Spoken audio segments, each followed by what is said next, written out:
प्यारे दर्शकों, जय माता दी। आज नवरात्रि का चौथा दिन, कुष्मांडा माता की पूजा का दिन है। आज हम आपको इस वीडियो में बताएंगे माता कुष्मांडा की पूजा विधि, मंत्र, कुछ उपाय और कथा। तो आपसे अनुरोध है, वीडियो को पूरा देखिएगा, साथ ही लाइक शेयर कीजिएगा। यदि आप चैनल पर नए हैं तो सब्सक्राइब भी कर लीजिएगा। प्रेम से बोलिए जय मां कुष्मांडा। आइए भक्तों, शुरू करते हैं। सर्वप्रथम जानते हैं पूजा विधि। सर्वप्रथम सुबह नित्य कर्मों से निर्वत होकर स्नान करके स्वच्छ वस्त्र आपको धारण कर लेनी है। चौकी को साफ करके वहां गंगा जल का छिड़काव कर लेना है। चौकी पर आपने एक दिन पहले जो पुष्प चढ़ाए थे उन्हें हटा देना है, चूंकि चौकी की स्थापना प्रथम दिन ही की जाती है, इसलिए पूजन स्थल पर विसर्जन से पहले झाड़ू न लगाएं। इसके बाद आप पूजन स्थल पर आसन ग्रहण कर लें। इसके बाद माता की आराधना शुरू करें। सबसे पहले दीपक प्रज्वलित करें। अब ओम गणपते नमः का 11 बार जाप करके भगवान गणेश को नमन करें। इसके बाद अब ओम देवी कुष्मांडाय नमः मंत्र के द्वारा माँ कुष्मांडा का आह्वान करें। साथ ही माता को नमन करके उनके मंत्रों का ध्यान करें। मंत्र है वंदे वश्चित कारमदे चंद्रा धृतकृत शेखराम श्रीरूढ़ा अष्टभुजा कुष्मांडा ईशासुनी मां भास्वर भानु निवाम अनाहत स्थिताम चतुर्थ दुर्गा त्रिनेत्राम कमंडलु चाप बाण पदम सुधा कलश चक्र गदा जपवटी धारम पटाम्बर परिधानम कमनियाम मृदुहास्या नाना लकार भूस्ति ताम मयूरहार केउर किंडलु रतन कुंडल मणिताम प्रफुल्ल वंदना चारु चुम्बका कात कापोलम तुगम कुचाम कुमांडली शमेरमुखी श्रीकंठी निर्मनावी नितनियामीम। इस स्तुति के साथ माता को आप स्मरण करें। प्रथम पूज्य गणेश जी और देवी माँ कुष्मांडा का तिलक करें। कलश घट चौकी को भी हल्दी कुमकुम अक्षत से तिलक कर नमन करें। इसके बाद धूप सुगंधी जलाकर माता जी को फूल माला अर्पित करें।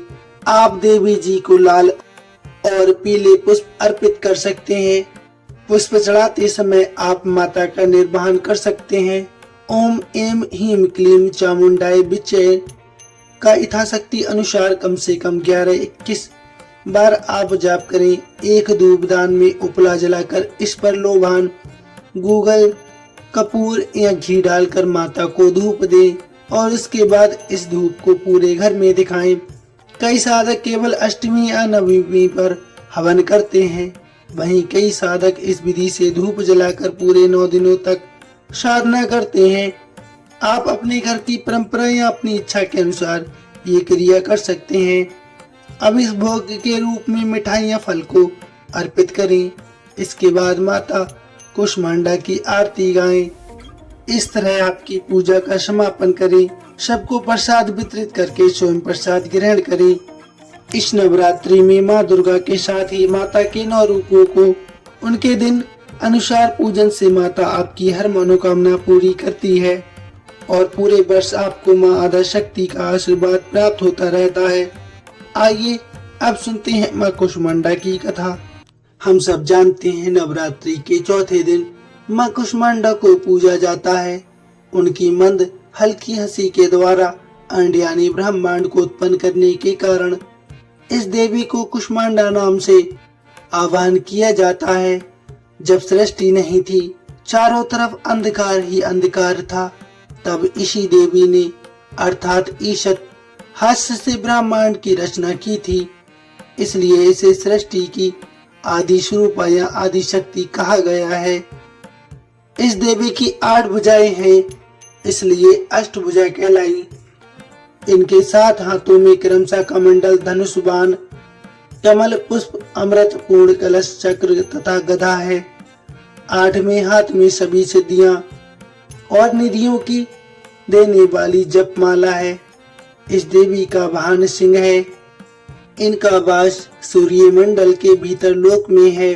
सूर्य लोक में रहने की शक्ति क्षमता केवल इन्हीं में है, इसलिए इनके शरीर की कांति और प्रभा सूर्य की भांति ही दैवीमान है। इनके ही तेज से दसों दिशाएं आलोकित होती हैं। ब्रह्मांड की सभी वस्तुएं और प्राणियों में इन्हीं का तेज व्याप्त होता है। अचल और पवित्र मन से नवरात्रि के चौथे दिन इस देवी की पूजा आराधना करना चाहिए। इससे भक्तों के रोग और शोक का नाश हो जाता है तथा उसे आयु, यश, बल और आरोग्य प्राप्त होता है। ये देवी अतल सेवा और भक्ति से ही प्रसन्न होकर आशीर्वाद प्रदान करती हैं। सच्चे मन से पूजा करने वाले को सुगमता से परम पद प्राप्त हो जाता है। विधि विधान से पूजा करने पर भक्त को कम से कम समय में माता की कृपा प्राप्त हो जाती है और सुख, समृद्धि और उन्नति प्रदान करती हैं। अंततः इस देवी की उपासना में भक्तों को सदैव तत्पर रहना चाहिए। तो ये थी संक्षिप्त में छोटी सी और पूर्ण जानकारी। आपको कैसी लगी प्लीज कमेंट में अवश्य बताइए। साथ ही कमेंट में अवश्य लिखिए जय मां कुष्मांडा। धन्यवाद भक्तों।